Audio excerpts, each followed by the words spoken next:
Tour d'horizon, petites phrases, confidences, analyses. Louis Morin décrypte l'actu politique Avec ceux qui la font. Bonjour, bienvenue dans le brunch politique de Sud Radio. Notre invité aujourd'hui, Florian Philippot, vice-président du Front National. Au menu du brunch politique, les 3 ans de mandat de François Hollande, la politique migratoire de la France et les bateaux de migrants, le projet de loi sur le renseignement, la réforme du collège, mais aussi la victoire de David Cameron au Royaume-Uni, et puis les déclarations de Robert Ménard et les tensions au sein du Front National. Louis Morin. Le brunch politique Sud Radio. Bonjour Florian Philippot. Bonjour. Merci d'être notre invité aujourd'hui en direct sur Sud Radio. Nous sommes le 10 mai, la journée nationale de commémoration de la traite et de l'abolition de l'esclavage. À cette occasion, François Hollande a dénoncé les nouveaux négriers, comprendre les passeurs de migrants en Méditerranée. Vous aussi, vous le rejoignez sur ce point ? Oui, bien sûr, mais la seule différence, c'est la faute à qui ? C'est bien gentil de dénoncer les nouveaux négriers de l'immigration, les drames qu'on voit en Méditerranée.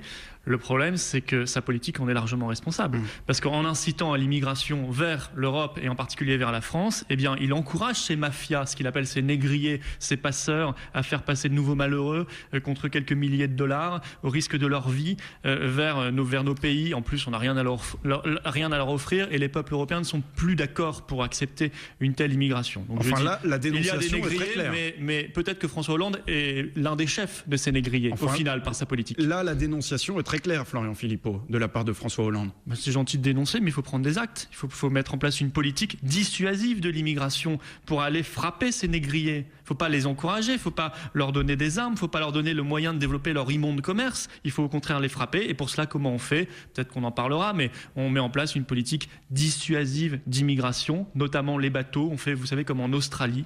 Au lieu de les conduire vers le continent européen, on les reconduit systématiquement, comme ça ce sera dissuasif, vers les pays et les ports d'origine. Ça c'est une autre question, Florian Philippot, c'est la question du droit de la mer. Oui, voilà, mais c'est la question du droit de la mer, mais c'est la question aussi d'États qui sont encore capables souverainement de décider de leur politique d'immigration. Parce que, à ce que je sache, l'Australie respecte les règles internationales. Elle a juste décidé souverainement qu'elle n'acceptait plus l'immigration clandestine. Le résultat est d'ailleurs spectaculaire puisqu'il n'y a plus d'immigration clandestine quasiment vers l'Australie et qu'il y a eu l'an dernier 0 mort au large des côtes australiennes. C'est beaucoup plus. Ce n'est pas qu'il n'y en a plus, c'est qu'elle a été divisée par 2. Remarquable que les résultats de l'Europe. Ce n'est pas qu'il n'y en a plus, c'est qu'elle a été divisée par 2. Florian Philippot, avant-hier, des navires militaires allemands ont porté secours à 400 migrants. Oui, quand ils sont en train de mourir ou de se noyer, évidemment, il faut leur porter secours. Vous en êtes tout de même heureux. Oui, je suis heureux qu'on ait pu, eux, les secourir, mais combien de morts à côté ? Et combien aussi qui arrivent par dizaines de milliers sur les côtes européennes pour les mettre où ? On apprend aujourd'hui que la Commission européenne va obliger les pays de l'Union européenne à recevoir des quotas de clandestins. Dans le cadre du droit d'asile, c'est-à-dire que la France sera obligée de prendre sa part. Mais si la France prend une part supplémentaire, elle risque l'indigestion parce que le seuil de tolérance est largement dépassé depuis très longtemps dans notre pays. Donc nous disons arrêt de l'immigration, lutte contre l'immigration clandestine par la politique dont je vous ai parlé, suppression des incitations sociales à l'immigration, comme l'aide médicale d'État par exemple, ou le statut très favorable du demandeur d'asile, qui fait que vous êtes le temps d'instruction de votre dossier, vous êtes logé gratuitement, vous recevez une allocation journalière de plus de 11 € par personne, etc. Et puis restauration des frontières nationales, c'est-à-dire remise en cause radicale des règles de l'Union européenne et de Schengen. Florian Philippot, vous critiquez beaucoup l'Union européenne dans cette affaire, mais l'Union européenne s'est dit prête à faire des opérations militaires ciblées contre les passeurs. Oui, mais l'Union européenne ne fera rien contre l'immigration. L'Union européenne, dans son ADN, est favorable à l'immigration. L'Union européenne, dans son ADN, est favorable à l'ouverture totale des frontières. Elle refuse les frontières. L'Union européenne, ce sont ces rapports qui pullulent à la Commission européenne dans les bureaux de Bruxelles qui vous expliquent que l'immigration, c'est formidable, que l'Europe aura besoin de 60 millions d'immigrés supplémentaires d'ici 2050, qu'il ne faut rien envisager en termes de politique nataliste ou en termes de politique familiale, qui serait la clé pour redynamiser la démographie de nos pays, mais qu'il faut accueillir toujours plus d'immigration, notamment parce que c'est le souhait du grand patronat pour faire baisser les salaires, pour faire une pression à la baisse sur les salaires et sur les droits sociaux. Donc il n'y a rien à attendre de l'Union européenne, si ce n'est une aggravation de l'immigration. On en a maintenant la preuve empirique, je veux dire, ça fait 30 ans qu'on a ce système-là, qu'on a les Schengen, qu'on a les Frontex, qu'on a les opérations Triton, etc. Et ça fait 30 ans que l'immigration ne fait qu'augmenter. Florian Philippot, la journée de commémoration de l'abolition de l'esclavage, on en a parlé en introduction. Vous aussi, vous commémorez ? Oui, on commémore évidemment l'abolition de l'esclavage, c'est une évidence. Mais une fois qu'on a dit ça, on n'a pas dit grand-chose. Si on veut lutter contre l'esclavagisme moderne aujourd'hui... Vous commémorez par la pensée. Comme tout, on ne peut que faire cela. Pas plus. Je ne suis moi pas maire ni en capacité de commémorer, mais évidemment qu'on peut commémorer. Maintenant, et ça rejoint un autre sujet, il ne faudrait pas non plus que l'histoire de France qu'on apprend à nos enfants se résume à cette repentance permanente. Parce que ça, pour la repentance, on est très fort, hein. On sait faire. Repentance, repentance, repentance. On en invente tous les 3 matins.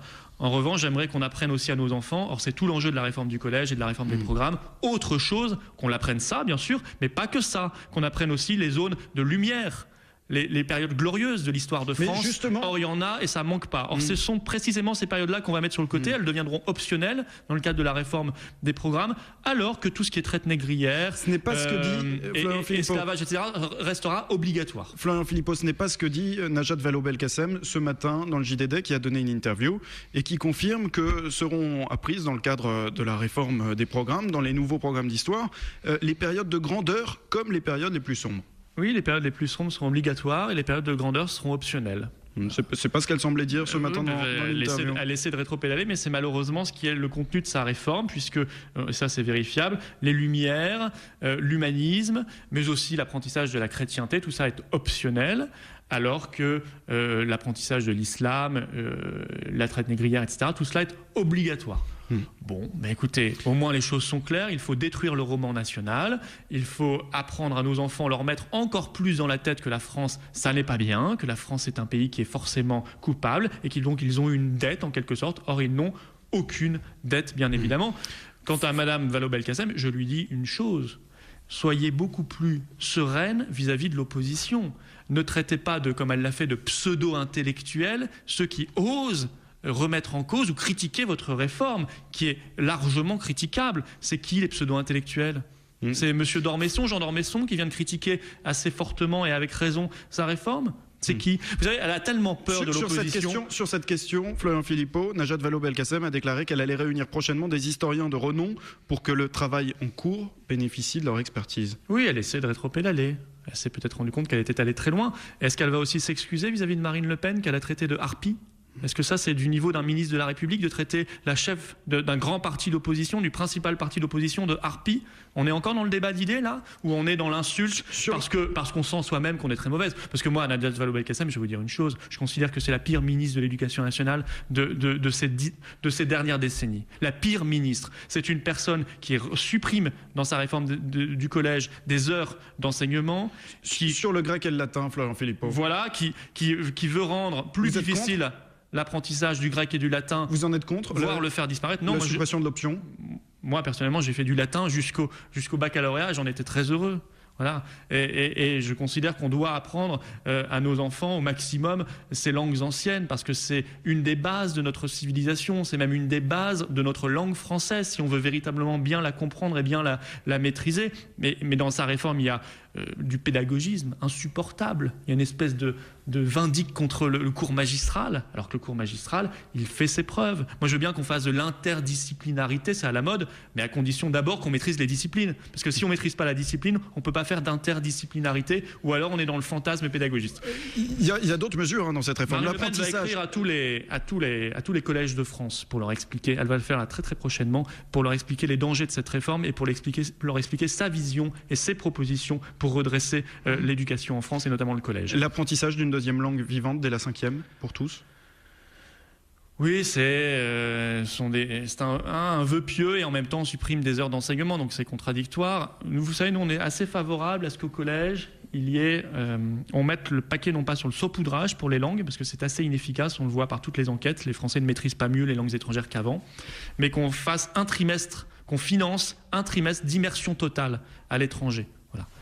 Pour maîtriser, c'est comme ça qu'on maîtrise véritablement une langue étrangère, et d'autant mieux au collège, au moment où on apprend assez vite les langues, plutôt que le saupoudrage depuis la maternelle au détriment du français, au détriment des mathématiques, au détriment des sciences, sans aucun résultat. Donc le Front National qui prône le renfermement sur lui-même de la France veut envoyer ses enfants à l'étranger pour apprendre les langues. Je ne sais pas, vous avez vu que le Front National prône le renfermement sur lui-même de la France. Le Front National, il prône la liberté de notre pays, qui n'a rien à voir avec l'isolement. Il n'a jamais prôné le renfermement. Au contraire, il dit la France est bien plus grande que l'Europe, bien plus grande que ce petit monde qui a le nez focalisé sur Bruxelles et sur Berlin en permanence. Nous voyons monde, nous voyons francophonie, nous voyons zone maritime mondiale, nous voyons les 5 continents, nous voyons la France puissance mondiale. Donc c'est l'inverse du renfermement. Florian Philippot, on fait une courte pause, on se retrouve dans un instant pour la suite du brunch politique sur Sud Radio. Heureux qu'on y soit en tout cas. Non, l'extrême gauche aussi. Je suis heureux qu'on fasse, oui, puis quelques, mais ils sont minoritaires dans leur camp, PS et UMP, un peu plus courageux que les autres. Mais je suis heureux en tout cas que nos 2 députés aient voté contre, effectivement. Cette loi renseignement, c'est une honte. C'est une honte véritablement pour la République et pour la démocratie. C'est une loi qui consiste à donner tout pouvoir à l'autorité administrative et au Premier ministre, sans aucun contrôle judiciaire, pour aller fouiller vos mails, pour vous écouter dans vos conversations téléphoniques, pour capter vos textos, pour même surveiller l'opposition politique. Parce que je signale quand même à nos auditeurs qu'il y a dans cette loi la prévention des atteintes à la forme républicaine du gouvernement, qui permet de mettre sur écoute et sous surveillance généralisée toute opposition politique. De la part d'un pouvoir et d'un Premier ministre qui ne cesse de mentir aux Français en leur disant que nous ne sommes pas républicains, permettez-moi d'être assez inquiet. Donc cette loi, elle est non seulement très grave du point de vue des principes de liberté et de vie privée, c'est une arme de destruction massive contre la vie privée des Français, et en même temps elle est parfaitement inefficace, parce que rien n'est fait réellement pour lutter contre le terrorisme. Vous refusez qu'on donne à nos services de renseignement les moyens de détecter les terroristes potentiels? Non mais moi je veux pas simplement qu'on leur donne des moyens virtuels. Moi, je veux qu'on leur donne de vrais moyens. Parce que là, nos services de renseignement, qui sont épatants, ils ont été victimes d'une politique d'austérité depuis Nicolas Sarkozy, poursuivie par François Hollande, inégalée jusqu'ici. Moins d'effectifs, moins de moyens. Mais ça, c'est du réel. Parce qu'il faut du réel aussi. Et ça n'est pas prévu par cette loi. Moi, je signale que le problème, c'est pas de surveiller plus de monde. Parce que dans les attentats récents ou tentatives d'attentats, on avait détecté, les services de renseignement avaient détecté les personnes. La question, c'était de savoir si on avait les moyens de véritablement les suivre. La question, c'est aussi de savoir quand on détecte un étranger, comme monsieur le dernier là, qui voulait faire sauter des églises, Sid Ahmed Glam, algérien, arrivé en 2009 par le regroupement familial. Mais on nous a dit que c'était un étranger qu'on avait détecté parce qu'il était dangereux. Bah oui, mais dans ce cas-là, quand on est étranger et qu'on est détecté... Vous demandez davantage de moyens humains. Non, mais attendez, quand on est étranger et qu'on est détecté parce qu'on est dangereux, on ne doit pas être mis sous surveillance, on doit être expulsé. Parce qu'on est étranger et qu'on n'a rien à faire sur le territoire national. Plus de moyens pour la police, la gendarmerie, l'armée, ça, il n'y a rien non plus dans cette loi. Et puis du concret, enfin je veux dire, lutter contre le djihadisme, ça veut dire quoi par exemple? Ça veut dire déjà avoir des frontières, et ça veut dire la déchéance de la nationalité française pour les djihadistes binationaux. Florian Philippot. Alors ça n'est pas prévu non plus par la loi. Donc non seulement c'est une loi liberticide, contre la vie privée des Français, contre l'opposition politique et donc contre la démocratie, et en même temps elle est parfaitement nulle et inefficace du point de vue de la lutte contre le terrorisme. Florian Philippot, Claude Guéant nous disait la semaine dernière que toutes les pratiques avaient déjà lieu, que le texte ne permettait que de les légaliser. Autant le faire. Ah bah oui, bah très bien. Donc on peut légaliser plein de choses comme ça. C'est la même logique qui vous explique que on peut. C'est un peu la même logique que les salles de shoot.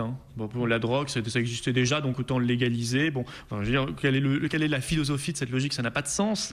La philosophie, c'est simplement de donner les moyens à nos fonctionnaires de police de travailler. Je veux dire, même aux États-Unis, même dans la presse anglo-saxonne, elle est très très critiquée cette loi. Et eux, ils ont bien vu qu'elle était liberticide et inefficace, qu'on avait dupé les Français totalement.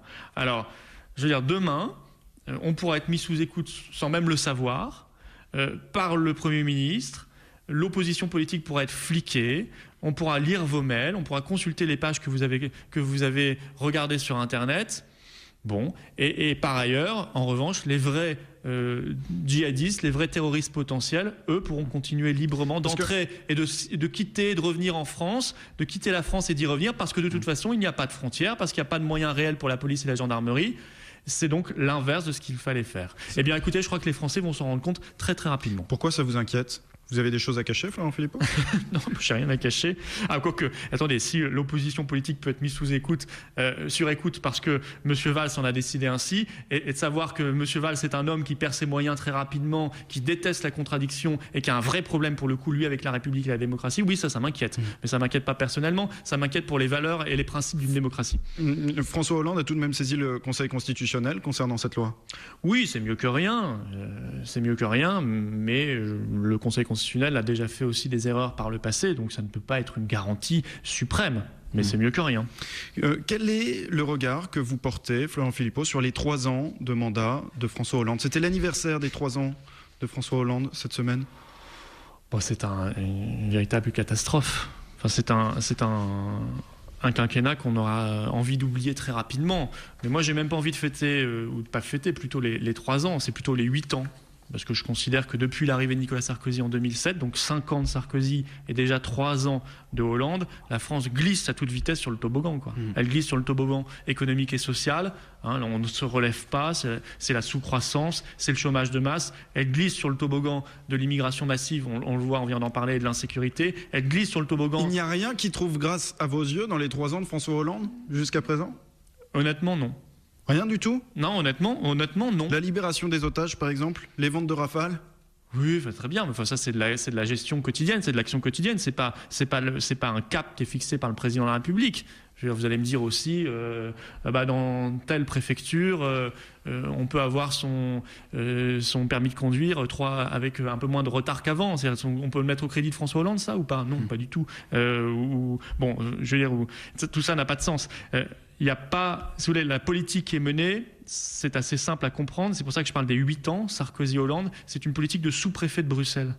En réalité, ces gens-là font semblant de gouverner, de diriger, alors qu'ils n'ont plus aucune manette, qu'ils vont chercher tous les 4 matins leurs ordres à Berlin et à Bruxelles pour savoir ce qu'ils doivent faire, et que la politique qu'ils leur est préconisée, qu'ils leur est demandée, est contraire aux intérêts de la France et du peuple français, que ce soit en matière économique et sociale. On continue avec l'austérité. Sauf que la France continue avec l'ouverture totale des frontières. Que ce soit en matière d'immigration, on l'a dit, que ce soit en matière de suppression de notre souveraineté nationale. C'est-à-dire que les Français votent, mais ils votent pour des gens qui n'ont pas le pouvoir. Florian Philippot, la France pèse aussi à Bruxelles. Pierre Moscovici, par exemple, commissaire européen. Elle pèse comment? En parlant anglais, c'est ça? Non, je veux dire, déjà, elle ne respecte même pas sa langue. Elle n'est même pas capable de défendre sa langue. Donc vous imaginez bien qu'elle n'est pas capable de défendre ses intérêts nationaux. Voilà. Monsieur Moscovici défend les intérêts de la France, mais il ne le faisait déjà pas quand il était ministre de l'économie. Donc vous imaginez qu'il le fait encore moins quand il est englué au sein de la Commission européenne, qui est une instance profondément, viscéralement attachée à la destruction des nations et des démocraties nationales. La Commission européenne voit les États-nations comme des ennemis et des adversaires qu'il faut détruire. Et ça, il faut aussi que tout le monde le comprenne. Quand on n'a pas les manettes, on ne peut rien faire de bon pour son propre pays. Et ça, c'est un élément qui, je crois, va devenir crucial dans le débat public dans les années qui viennent. Florian Philippot, on fait une courte pause. On se retrouve dans un instant pour la suite du brunch politique sur Sud Radio. Le brunch politique Sud Radio. Florian Philippot en direct dans le brunch politique de Sud Radio. Florian Philippot, êtes-vous un jeune trou du cul aux yeux de Jean-Marie Le Pen? Il a déclaré cette semaine que le Front National se prépare à remplacer les vieux cons par des jeunes trous du cul. Vous imaginez bien que je ne répondrai pas à ce genre de propos. Voilà. Je suis dans le débat politique. Ça vous était destiné? Je crois que ça ne m'était pas simplement destiné à moi, si tant est que j'étais visé par cette phrase. Je crois qu'il y avait du pluriel et qu'il y avait beaucoup de monde qui était concerné. Mais on peut pas imaginer. Vous imaginez bien que je ne vais pas répondre à ça. Non, mais on peut pas imaginer que ça ne vous fasse pas réagir. Non, ça me fait honnêtement pas du tout réagir. Non. Quand vous avez le président d'honneur de votre parti qui vous insulte, presque nommément dans une lettre ouverte qu'il rend publique sur son blog, ça ne vous fait pas réagir, Florian Philippot? Non, je crois que les seuls que ça fera réagir, le seul qui peut réagir, c'est celui qui tient les insultes. Voilà. Vous savez, une insulte, ça déshonore celui qui tient l'insulte. Ça déshonore pas celui qui en est victime. Voilà. Moi, je suis dans le débat politique et je ne réagirai pas à ce genre de propos. C'est une règle que je me suis fixée, qui me semble, je pense, respectueuse de nos électeurs, respectueuse de mes convictions, et je suis dans le débat politique parce que je pense que l'UMP, le PS font trop de mal à la France pour que j'ai le temps de répondre à ce genre de choses. Les mots sont durs, tout de même. Ils ont été rendus publics. Une félonie. Jean-Marie Le Pen a déclaré qu'il répudiait sa fille. J'ai honte qu'il porte mon nom. Oui. Les mots sont durs, oui. Excessifs. Et quels sont les rapports aujourd'hui entre Jean-Marie Le Pen et sa fille? Je ne sais pas s'ils ont des rapports, et je ne rentrerai pas dans ce genre de considérations. Vous savez, la personne qui a agi au Front National, c'était pas la fille de Jean-Marie Le Pen, c'était la présidente du Front National. C'est tout à fait différent. C'était la responsable politique, je dirais même la femme d'État. Parce que pour être capable de prendre des décisions qui sont difficiles, on l'imagine bien pour elle sur le plan personnel, mais de les prendre pour l'intérêt supérieur de son mouvement et donc de la France, puisque nous sommes les seuls à défendre véritablement la France dans sa liberté, sa souveraineté, son identité, sa prospérité, eh bien, il en faut une sacrée dose de courage et de hauteur de vue. Et Marine Le Pen a ce courage et cette hauteur de vue, ce sens des responsabilités. Elle a agi pour que cette crise terminée, passée, devienne maintenant une opportunité, c'est-à-dire une chance de refonder, de rénover, de moderniser, de professionnaliser le Front National pour les échéances électorales à venir, et notamment la présidentielle. Vous comprenez la colère de Jean-Marie Le Pen ? Écoutez, on a essayé de discuter en bureau politique, encore lundi, voilà, on n'a pas pu trouver de solution, je le regrette, très honnêtement. Mais à partir du moment où des propos avaient été dits, qu'ils étaient totalement contraires à la ligne du Front National, très polémique et donc il faisait perdre du temps au Front National et il faisait du mal, et qu'on n'a pas pu trouver de solution politique, l'objectif qu'avait fixé la présidente du Front, c'était que sa parole, libre bien sûr, ne puisse plus engager le Front National. Cet objectif a été assumé, atteint, et il a fallu pour cela que les décisions soient prises. C'est agréable pour personne, je le dis tout de suite, mais en même temps, comme elle l'a dit elle-même, de cette crise passée, faisons une opportunité pour un front plus fort demain, plus rassemblé, plus uni et davantage capable d'incarner une alternative, une espérance pour le peuple français qui n'en peut plus. C'est une trahison de la part de Marine Le Pen. Du cul-de-sac de l'UMPS, voyez. C'est une trahison de la part de Marine Le Pen. C'est une trahison. Je vous pose la question. Non, pas du tout. Je pense que c'est au contraire respecter ses électeurs, respecter ses adhérents. Envers celui qui lui a donné ce parti. Non mais attendez, Marine Le Pen, personne ne lui a donné le parti. Marine Le Pen a été élue par les adhérents en 2011 sur une ligne claire. Ça aurait été une trahison si elle n'avait pas respecté cette ligne, si elle n'avait pas respecté l'engagement qu'elle a pris devant les Français de tout mettre en œuvre pour arriver au pouvoir et pour sortir la France du chaos dans lequel elle s'enfonce aujourd'hui, pour arracher la France à ces gens qui la maltraitent, qui la méprisent et qui sont à l'UMP et au Parti Socialiste et qui se partagent le pouvoir depuis des dizaines d'années dans une indécence incroyable. Là, ça aurait été trahir les électeurs français et les adhérents du Front. D'ailleurs, les adhérents du Front l'ont bien compris. Il y a un tout récent sondage qui montre qu'ils suivent très largement, très massivement Marine Le Pen dans ses décisions. Jean-Marie Le Pen, suspendu de son adhésion, pourquoi pas l'exclusion définitive ? Non, c'est la décision qui a été prise par le bureau exécutif. L'objectif étant de redonner la parole aux adhérents du Front par une assemblée générale extraordinaire, parce que ce sont les adhérents du Front qui décideront de cette réforme des statuts, qui comprendra notamment, mais ce ne sera pas le seul point, la suppression de la présidence d'honneur, mais il y aura d'autres points visant à davantage de démocratie interne au sein du Front National, davantage à un front davantage modernisé et rénové, et lors de cette mieux adapté probablement à la présidentielle de Marine Le Pen. Lors de cette assemblée générale extraordinaire, Jean-Marie Le Pen retrouvera son statut d'adhérent de plein droit du Front National. Nous n'y sommes pas encore, et pour l'instant, des groupes de travail vont se mettre en place pour proposer une modernisation, une refonte des statuts du Front National, une professionnalisation, et le bureau politique devra se prononcer courant juin, et les adhérents voteront sur cette proposition faite par la présidente du Front National. Mais une exclusion est toujours possible ? On n'est pas là, non mais aujourd'hui les décisions ont été prises, on n'est plus au stade de prise de décision concernant Jean-Marie Le Pen. Vous pensez que le parti du Front National va pouvoir profiter de cette annonce de suspension du père, cette annonce Je pense que il profitera de quelque chose de beaucoup plus large, c'est pas ciblé sur une personne, il profitera de sa capacité à démontrer d'abord qu'il tient une ligne, et qu'il ne ment pas aux électeurs quand il dit qu'il défend la République, quand il dit qu'il défend la France, la nation, la démocratie, quand il dit qu'il veut se donner les moyens d'arriver au pouvoir pour arracher la France au déclin de l'UMPS, eh bien ce n'est pas du flan, c'est pas du mensonge. Et ça, je pense que les électeurs lui créditeront. Et cette clarté, cette clarification sur les valeurs, les convictions, les principes qui sont les nôtres. Et par ailleurs, je pense qu'il profitera de cette opportunité qui lui est donnée de se moderniser, bien sûr. Parce qu'un parti qui se modernise, qui est davantage capable de combattre lors des échéances électorales, et notamment la présidentielle, il est plus fort. C'est pour ça qu'aujourd'hui le système tremble. Moi, j'ai entendu les déclarations, d'ailleurs brouillonnes dans tous les sens, venant de l'UMP, du PS, face à ce qui se passe au Front National. Le système est effrayé, parce qu'il voit bien que de cette mue va sortir un front plus rassembleur et donc plus dangereux pour eux, pour leur poste, pour leur place, pour leur siège qu'ils occupent depuis des dizaines d'années et qui font tant de mal à la France. Oui, un front plus performant fait trembler l'UMP et le PS. On le voit déjà et on le verra de plus en plus dans les mois qui viennent. Il y a un sondage IFOP pour le JDD publié aujourd'hui. Si Jean-Marie Le Pen quitte le Front National, 13% des sondés, n'ayant pas voté FN aux dernières élections, déclarent que cela pourrait les inciter à voter pour vous dans les prochaines échéances. Je pense que tout le travail qu'on fait doit inciter un maximum de Français à venir nous rejoindre. Je pense que chaque jour, il y a des yeux qui s'ouvrent, effectivement. Et c'est pas simplement c'est pas une question de Jean-Marie Le Pen ou pas. C'est une question de travail. Un peu quand même, Florian Philippot. Non, parce que le Front, si vous voulez, depuis... Parce qu'il représente des choses quand même, Jean-Marie Le Pen. En 5-6 ans, le Front est passé de 5 à 25% des voix. Ça, c'est le fruit d'un travail, d'une capacité à convaincre les Français sur le fond. Quand on leur dit qu'ils doivent être un pays libre et souverain, quand on leur dit qu'ils doivent être un pays qui ne doit pas avoir peur de se protéger par exemple de la mondialisation sauvage, un pays qui ne doit pas avoir peur de gérer ses frontières, sa monnaie, son budget, sa loi comme il l'entend, son immigration comme il l'entend, eh bien ça les Français l'entendent et puis les Français voient les masses de trahison en face, de la part, on parlait de François Hollande qui n'a pas tenu compte de ses promesses de campagne de 2012. Il voit les masses de trahison répétées de Nicolas Sarkozy qui refait sans arrêt les mêmes promesses pour mieux les trahir une fois qu'il est au pouvoir. Et je crois que tout ce travail de conviction permet d'agréger un maximum de Français à nous. Florian Philippot, Jean-Marie Le Pen a détenu un compte caché en Suisse, crédité de 2,2 millions d'euros. C'est Mediapart qui l'a révélé. Tout ça tombe au même moment. Mais ce qui est sûr, c'est qu'aujourd'hui, Marine Le Pen peut faire une croix, du coup, sur son héritage, sur cet argent caché. Bon, enfin, écoutez, d'abord, permettez-moi de vous demander de mettre un conditionnel.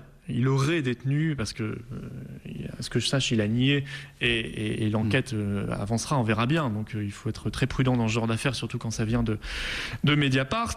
Mais je pense qu'il s'en expliquera naturellement. Quant à la question, excusez-moi, sur l'héritage de Marine Le Pen, je la trouve très indécente et je n'y répondrai pas. Jeanne, mise en examen. Jeanne, c'est le nom du micro-parti de Marine Le Pen, soupçonné de financement illégal des campagnes du Front National. Oui, alors ça, c'est une enquête, si vous voulez, qui est ouverte depuis 2-3 ans. On ne comprend toujours pas ce qui est reproché, d'ailleurs. D'ailleurs, je crois que la justice elle-même ne sait plus où elle en est. On vous reproche la mise à disposition gratuite de locaux ou d'employés, l'octroi de crédits sans intérêt et la prise en charge de factures. Sauf que comme il n'y a rien et que toutes les campagnes qui sont épluchées l'ont déjà été par la Commission nationale des comptes de campagne et qu'à chaque fois elles ont été validées sans aucun problème, on voit bien qu'on est dans l'acharnement politique. Vous savez, ils envisagent maintenant même d'aller auditionner nos 570 candidats aux élections législatives de 2012. Ça va mobiliser combien d'OPJ, combien de moyens, combien de policiers pour faire cela ? Oui, combien ça va mobiliser de moyens humains et matériels pour faire cela, pendant que, soi-disant, la menace viendrait du terrorisme djihadiste contre lequel nous n'avons pas suffisamment de moyens. L'enquête, notamment, une des juges d'instruction, c'est Madame Aude Burézy, qui est haut placée au syndicat de la magistrature, qui est un syndicat qui assume de combattre le Front National. Vous savez, c'est ce syndicat qui avait fait un mur des cons. Mur des cons sur lequel on trouvait des parents de victimes assassinées, qui étaient considérés comme des cons. En revanche, les criminels et les délinquants, eux, on ne trouvait pas de traces de ces personnes-là, de ces monstres-là, sur le mur des cons du syndicat de la magistrature. Voilà, derrière cette enquête-là, qui ne donne rien, il s'agit de faire du bruit médiatique. Il y a une juge qui s'acharne contre vous, c'est ce que vous dites. Il y a Madame Taubira, c'est une évidence. Madame Taubira qui a déclaré il y a quelques jours, parlant de ses adversaires à la radio, « Je suis en capacité de les écraser tous ». Vous trouvez que ce sont des paroles dignes du ministre de la République, encore une fois ? Vous pensez qu'on peut avoir confiance dans la justice quand on voit que la garde des Sceaux dit cela ? Quand elle dit, d'ailleurs, autre chose, les gens qui me ressemblent, dans le Figaro, il y a 2 jours, les gens qui me ressemblent sont plus nombreux et il vaut mieux ne pas trop défier ce monde-là. C'est quoi ? C'est une incitation à la guerre raciale ? Enfin, c'est quoi ? C'est digne, ça aussi, d'une ministre de la République ? Madame Taubira est une personne qui, dans ses propos, qui vous y voyez part en vrille. Vous y Monsieur Valls, d'ailleurs. Peut-être qu'on parlera de l'affaire Toll ou de l'affaire Ménard, et on pourra le démontrer. Ce sont des gens qui ne se maîtrisent plus, qui n'acceptent plus l'opposition politique, surtout quand elle est patriote. Qui ont rompu avec tous les principes de la démocratie et de la République les plus élémentaires et qui aujourd'hui partent complètement en vrille, que ce soit Madame Taubira ou Monsieur Valls, et on pourra y revenir si vous voulez. Mais moi, ces gens-là, je les trouve inquiétants Je les trouve inquiétants pour la démocratie, pour la République, et je ne peux pas imaginer autre chose qu'une instrumentalisation politique quand je vois tant de violence dans sa bouche une instrumentalisation contre le Front politique de la National et les justice. Patriotes. Une instrumentalisation politique de la justice, c'est ce que vous dénoncez? C'est une évidence. Pour moi, c'est une évidence absolue. L'ennemi pour eux, ça n'est plus un adversaire politique, c'est un ennemi, c'est le Front National, ce sont les Patriotes qui sont aux portes du pouvoir et qui représentent un bouleversement total. C'est pas l'UMP, avec l'UMP on fait copain-copain. Il n'y a pas de problème. C'est le Front National. Ce sont les Patriotes qui veulent un bouleversement total de politique. Florian Philippot, vous avez pris la défense d'Emmanuel Todd. C'est une tentative de récupération d'un intellectuel de gauche?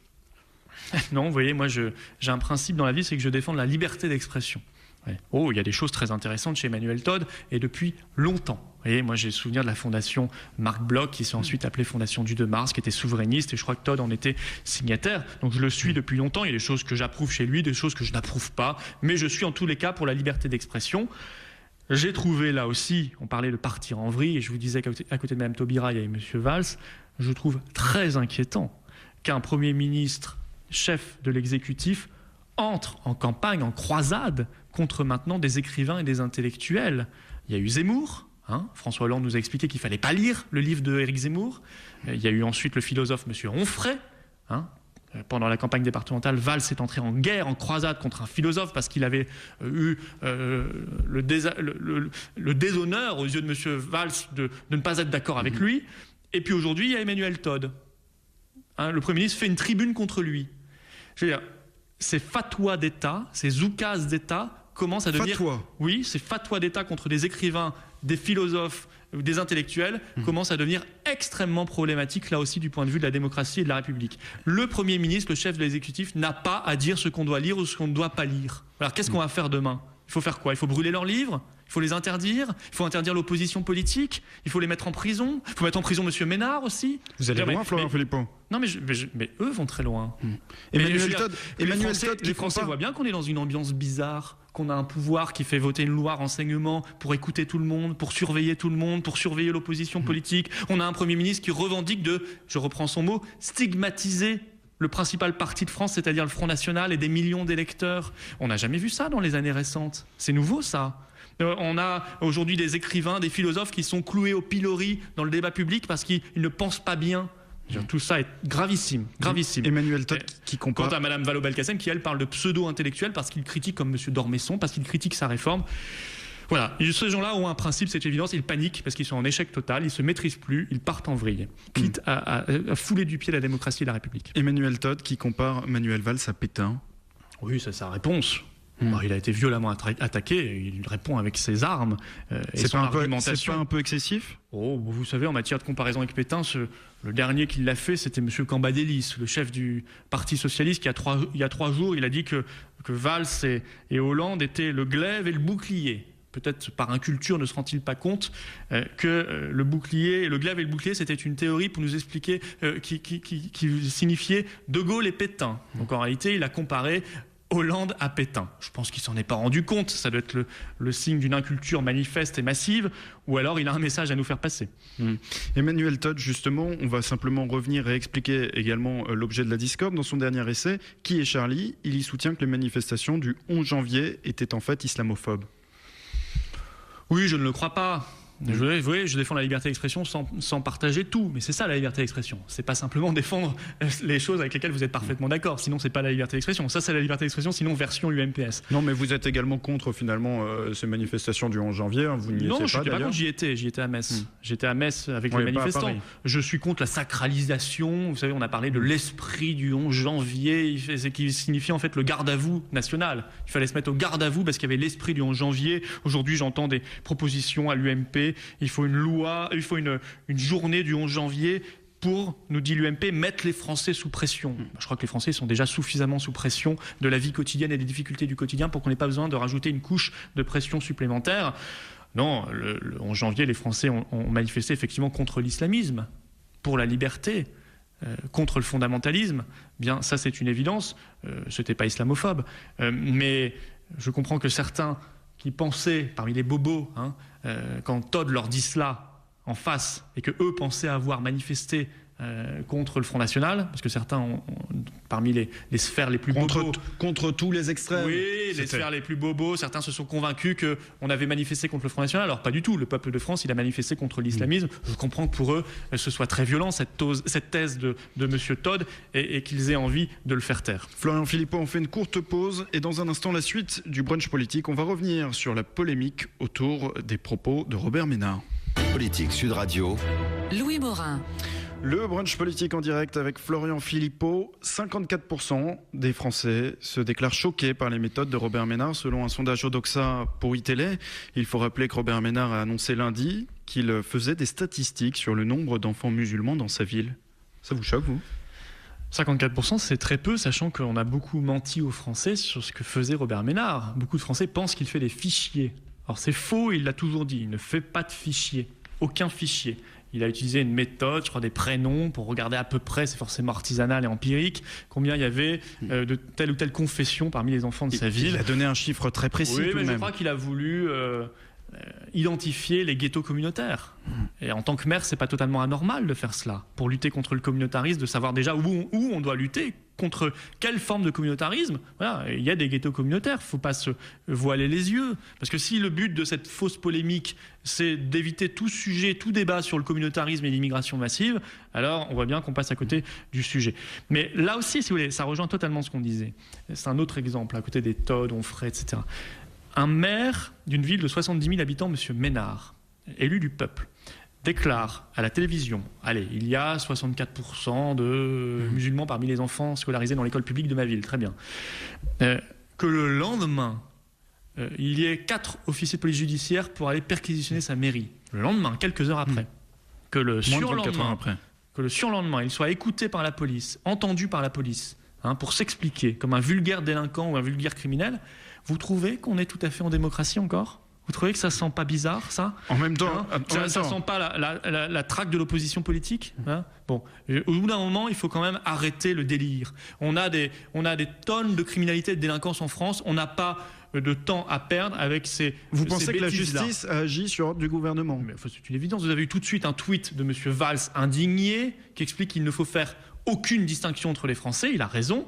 Le seul problème, c'est que M. Valls n'est pas le mieux placé pour parler de tout cela. Parce que c'est lui, et ça a été immortalisé par les caméras de télévision, c'est lui qui expliquait que dans sa ville d'Evry, il fallait lui mettre quelques whites, quelques blancos, parce que quoi ? Parce qu'il y avait trop de noirs et d'arabes, c'est ça ? Ficher les enfants. Il n'est pas le mieux placé sur cette question-là. Le jour même où il faisait voter une loi renseignement qui va organiser un fichage généralisé de la population française. Bon, donc tous ces gens-là sont des hypocrites. Et puis Mme Aubry, quand elle explique qu'à Lille, dans sa ville de Lille, il y a 35% de maghrébins. Elle le sait comment ? Elle le sait comment ? Elle n'a pas fait de statistiques, elle ? Quand l'observatoire officiel, public, l'observatoire des discriminations explique qu'il utilise la méthode des prénoms, il a le droit, lui, mais pas Robert Ménard ? Je veux dire, tout cela, ça sent l'hypocrisie, mais du point de vue de la réplique policière et judiciaire, c'est là encore très rapide, très ciblé et donc très inquiétant pour la démocratie. Ficher des enfants selon leur religion, c'est renvoyer aux heures les plus sombres de notre histoire. Les propos sont signés Bernard Cazeneuve, ministre de l'Intérieur. Oui, mais ces propos nous rappellent surtout que ce gouvernement fait partie des heures les plus sottes de notre histoire.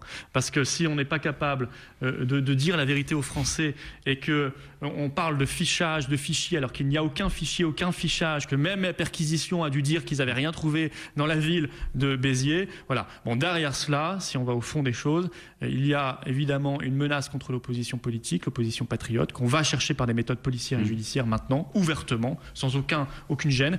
Et il y a le grand débat et le grand sujet de l'immigration massive et du communautarisme. Voilà, il y a aujourd'hui une explosion de l'immigration.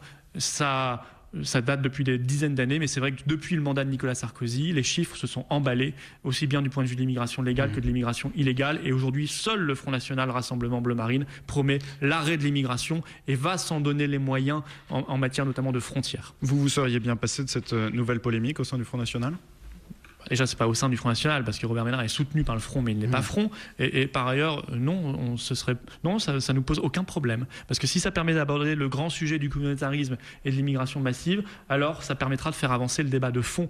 Alors je crois que c'est ça que vont entendre les Français derrière cette affaire-là. Et si ça nous permet de montrer les méthodes policières et judiciaires du pouvoir en place aujourd'hui, alors on aura gagné aussi, on aura ouvert des yeux. Et sur les statistiques ethniques, vous souhaitez relancer le débat ? Non, nous, on n'est pas bloqué des statistiques qui soient faites par des chercheurs, des démographes. Il y en a déjà, à moitié assumées, d'ailleurs, religieuses. Tout ça, c'est pas forcément choquant, c'est un but de recherche. Qu'il y ait une utilisation d'État, non. D'ailleurs, on voit bien qui soutient aujourd'hui les statistiques ethniques. Ce sont toutes les associations communautaristes, le CRAN, etc. Toute la gauche communautariste également, ou la droite communautariste. Pourquoi ? Parce qu'ils veulent les utiliser pour faire de la discrimination positive et pour imposer des quotas. Donc, ça, c'est profondément anti-républicain. Donc vous en faites, mais vous n'êtes pas pour ? Non, on n'en fait pas, nous. Si, Robert Ménard en fait.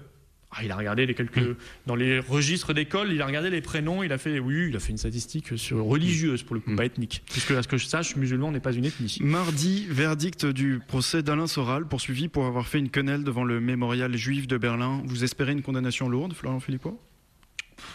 C'est à la justice de dire. C'est pas à moi de dire s'il faut une condamnation lourde ou pas. Il faudrait surtout une condamnation lourde. Vous pouvez avoir un avis ? Non, je n'ai pas d'avis particulier. Moi, je pense qu'on ferait mieux de s'intéresser aux actes concrets aujourd'hui d'antisémitisme, puisqu'on en parle, ou par exemple, moi ce qui m'a beaucoup choqué, c'est la stèle en hommage à Ilan Halimi qui a été cassée. C'est le cimetière, c'en est où d'ailleurs la profanation du cimetière juif de Sarre-Union ? Le jour où on a appris dans la presse que les petits jeunes qui avaient fait ça étaient des antifas d'extrême gauche, on n'en a plus du tout entendu parler. Ça c'est concret, là il y a de la profanation, voilà. Pour le reste, bon. Florian Philippot, on va dire un mot de l'UMP, les Républicains, nouveau nom pour l'UMP. Qu'est-ce que vous en pensez ? Moi, je les appellerai toujours l'UMP. Pour moi, ils seront toujours l'UMP. Voilà. Ça sous-entend que les autres ne le sont pas, les Républicains. Oui, c'est d'ailleurs pour cela qu'ils seront toujours pour moi l'UMP. Les Républicains, pour eux, donc la République, c'est marketing. C'est une marque, c'est un nom, c'est un slogan. Bon, ça montre bien ce que ça veut dire.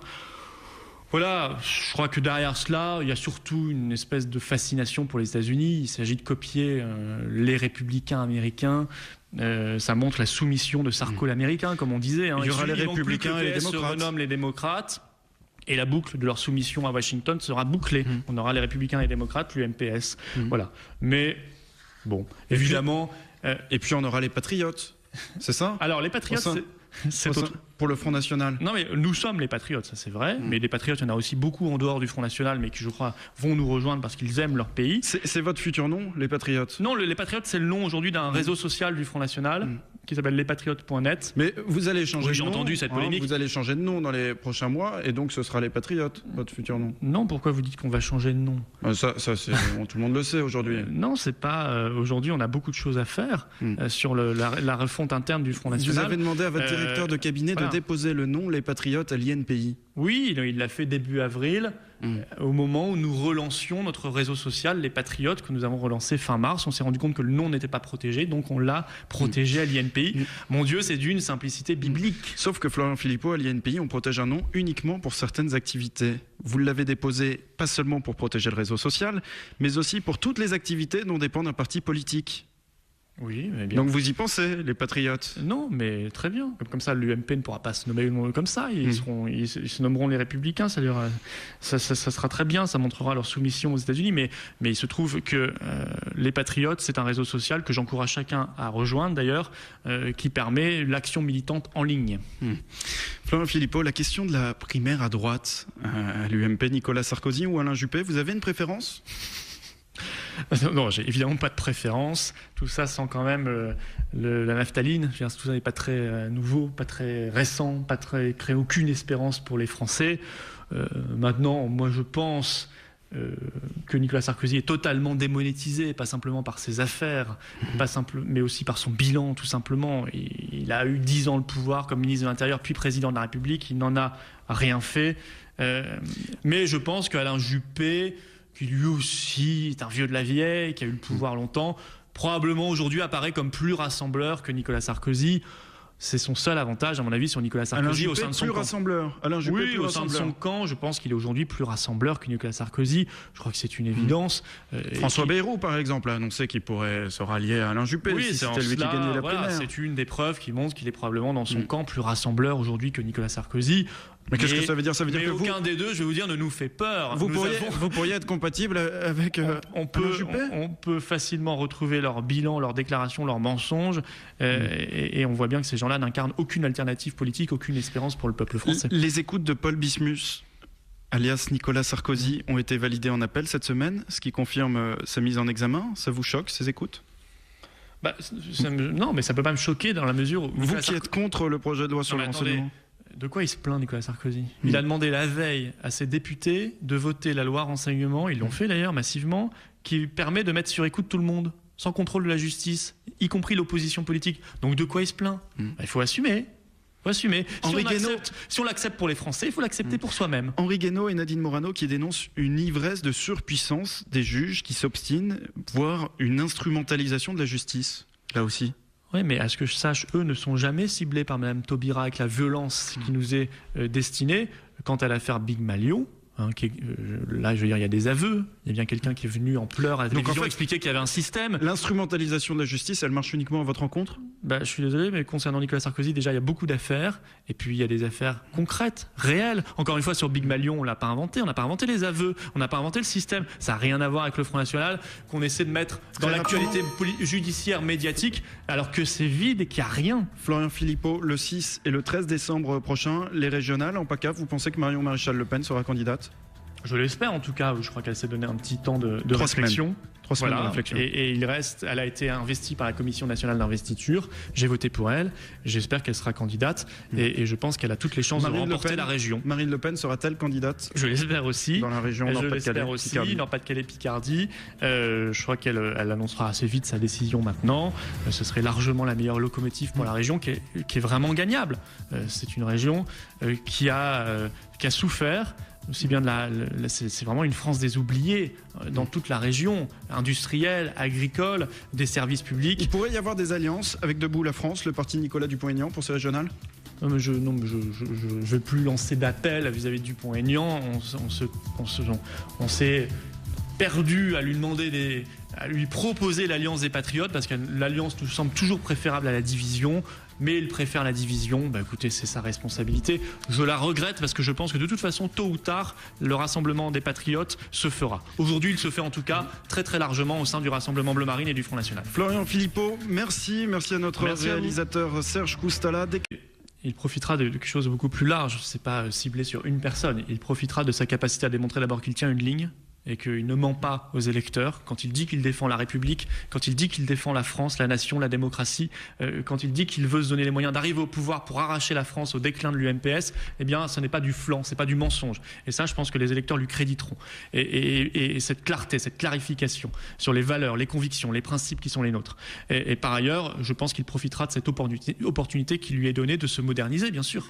Parce qu'un parti qui se modernise, qui est davantage capable de combattre lors des échéances électorales, et notamment la présidentielle, il est plus fort. C'est pour ça qu'aujourd'hui le système tremble.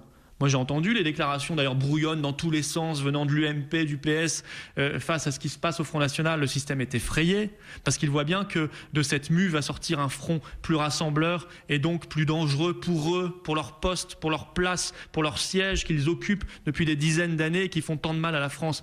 Oui, un front plus performant fait trembler l'UMP et le PS, on le voit déjà et on le verra de plus en plus dans les mois qui viennent. Il y a un sondage IFOP pour le JDD publié aujourd'hui. Si Jean-Marie Le Pen quitte le Front National, 13% des sondés, n'ayant pas voté FN aux dernières élections, déclarent que cela pourrait les inciter à voter pour vous dans les prochaines échéances. Je pense que tout le travail qu'on fait doit inciter un maximum de Français à venir nous rejoindre. Je pense que chaque jour, il y a des yeux qui s'ouvrent, effectivement. Et c'est pas simplement c'est pas une question de Jean-Marie Le Pen ou pas. C'est une question de travail. Un peu quand même, Florian Philippot. Non, parce que le Front, si vous voulez, depuis... Parce qu'il représente des choses quand même, Jean-Marie Le Pen. En 5-6 ans, le Front est passé de 5 à 25% des voix. Ça, c'est le fruit d'un travail, d'une capacité à convaincre les Français sur le fond. Quand on leur dit qu'ils doivent être un pays libre et souverain, quand on leur dit qu'ils doivent être un pays qui ne doit pas avoir peur de se protéger par exemple de la mondialisation sauvage, un pays qui ne doit pas avoir peur de gérer ses frontières, sa monnaie, son budget, sa loi comme il l'entend, son immigration comme il l'entend, eh bien ça les Français l'entendent et puis les Français voient les masses de trahison en face, de la part, on parlait de François Hollande qui n'a pas tenu compte de ses promesses de campagne de 2012, ils voient les masses de trahison répétées de Nicolas Sarkozy qui refait sans arrêt les mêmes promesses pour mieux les trahir une fois qu'il est au pouvoir et je crois que tout ce travail de conviction permet d'agréger un maximum de Français à nous. Florian Philippot, Jean-Marie Le Pen a détenu un compte caché en Suisse, crédité de 2,2 millions d'euros. C'est Mediapart qui l'a révélé. Tout ça tombe au même moment. Mais ce qui est sûr, c'est qu'aujourd'hui, Marine Le Pen peut faire une croix, du coup, sur son héritage, sur cet argent caché. Bon, enfin, écoutez, d'abord, permettez-moi de vous demander de mettre un conditionnel. Il aurait détenu, parce que, à ce que je sache, il a nié, et l'enquête avancera, on verra bien. Donc il faut être très prudent dans ce genre d'affaires, surtout quand ça vient de Mediapart. Mais je pense qu'il s'en expliquera naturellement. Quant à la question, excusez-moi, sur l'héritage de Marine Le Pen, je la trouve très indécente et je n'y répondrai pas. Jeanne, mise en examen. Jeanne, c'est le nom du micro-parti de Marine Le Pen, soupçonné de financement illégal des campagnes du Front National. Oui, alors ça, c'est une enquête, si vous voulez, qui est ouverte depuis 2-3 ans. On ne comprend toujours pas ce qui est reproché, d'ailleurs. D'ailleurs, je crois que la justice elle-même ne sait plus où elle en est. On vous reproche la mise à disposition gratuite de locaux ou d'employés, l'octroi de crédits sans intérêt et la prise en charge de factures. Sauf que comme il n'y a rien et que toutes les campagnes qui sont épluchées l'ont déjà été par la Commission nationale des comptes de campagne et qu'à chaque fois elles ont été validées sans aucun problème, on voit bien qu'on est dans l'acharnement politique. Vous savez, ils envisagent maintenant même d'aller auditionner nos 570 candidats aux élections législatives de 2012. Ça va mobiliser combien d'OPJ, combien de moyens, combien de policiers pour faire cela, combien ça va mobiliser de moyens humains et matériels pour faire cela, pendant que, soi-disant, la menace viendrait du terrorisme djihadiste contre lequel nous n'avons pas suffisamment de moyens. L'enquête, notamment, une des juges d'instruction, c'est Madame Aude Burézy, qui est haut placée au syndicat de la magistrature, qui est un syndicat qui assume de combattre le Front National. Vous savez, c'est ce syndicat qui avait fait un mur des cons. Mur des cons sur lequel on trouvait des parents de victimes assassinées, qui étaient considérés comme des cons. En revanche, les criminels et les délinquants, eux, on ne trouvait pas de traces de ces personnes-là, de ces monstres-là, sur le mur des cons du syndicat de la magistrature.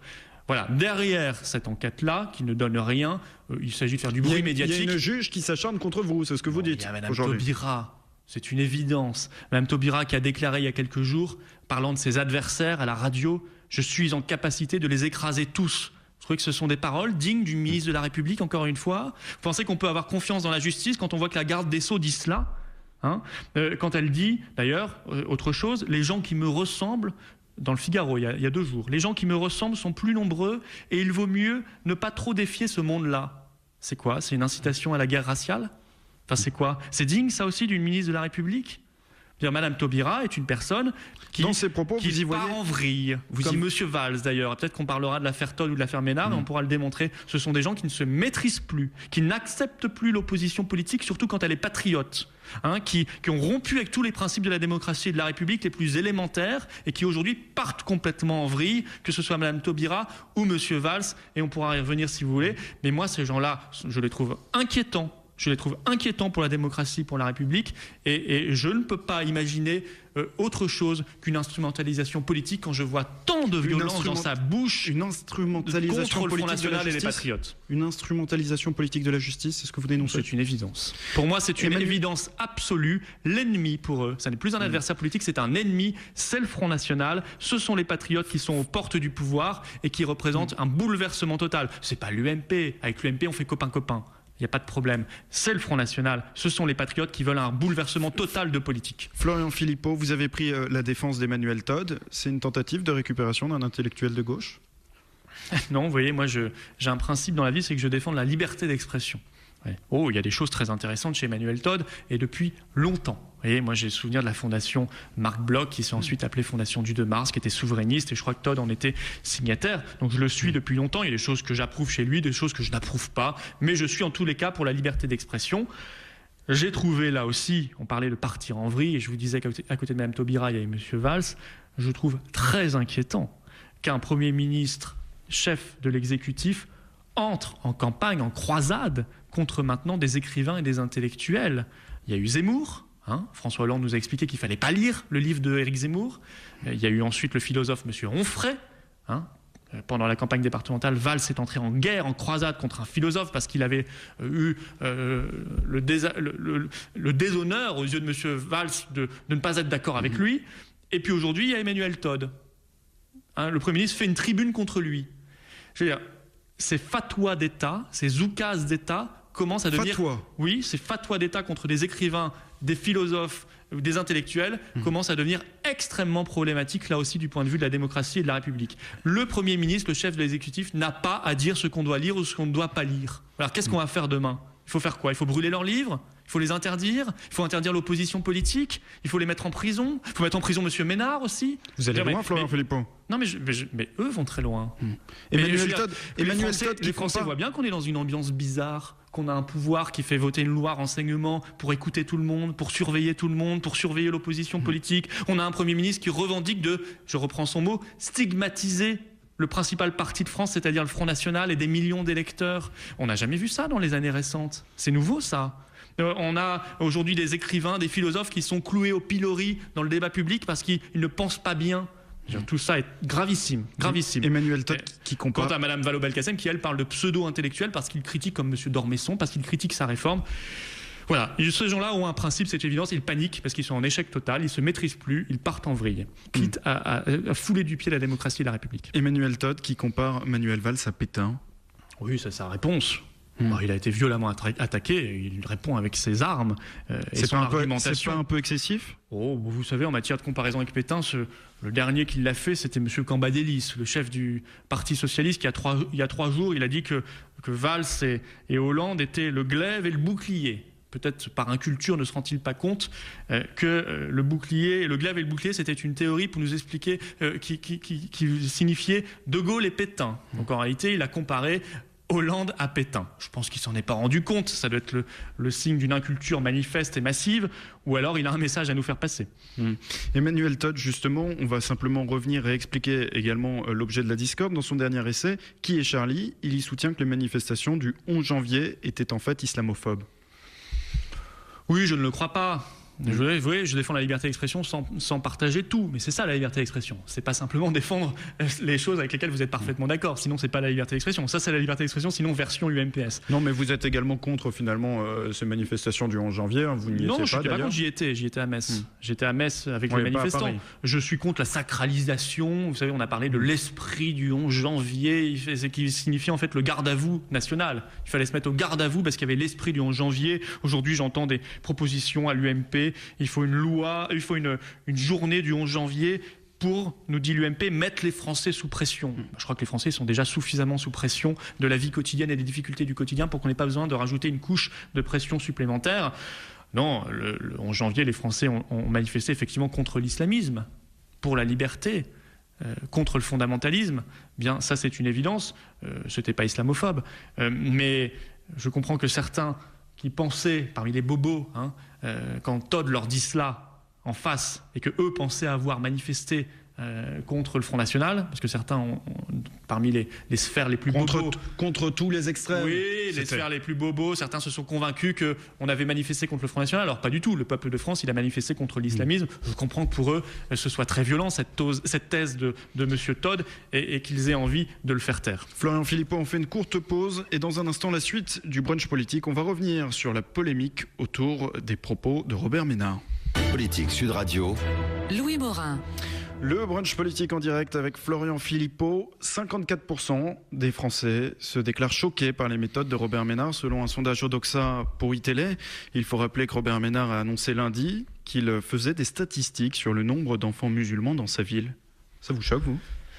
54%, c'est très peu, sachant qu'on a beaucoup menti aux Français sur ce que faisait Robert Ménard. Beaucoup de Français pensent qu'il fait des fichiers. Alors c'est faux, il l'a toujours dit, il ne fait pas de fichiers, aucun fichier. Il a utilisé une méthode, je crois des prénoms, pour regarder à peu près, c'est forcément artisanal et empirique, combien il y avait de telle ou telle confession parmi les enfants de sa ville. Il a donné un chiffre très précis. Oui, tout mais de même. Je crois qu'il a voulu identifier les ghettos communautaires. Et en tant que maire, c'est pas totalement anormal de faire cela. Pour lutter contre le communautarisme, de savoir déjà où on doit lutter, contre quelle forme de communautarisme. Voilà, il y a des ghettos communautaires, il ne faut pas se voiler les yeux. Parce que si le but de cette fausse polémique, c'est d'éviter tout sujet, tout débat sur le communautarisme et l'immigration massive, alors on voit bien qu'on passe à côté du sujet. Mais là aussi, si vous voulez, ça rejoint totalement ce qu'on disait. C'est un autre exemple, à côté des Todd, Onfray, etc.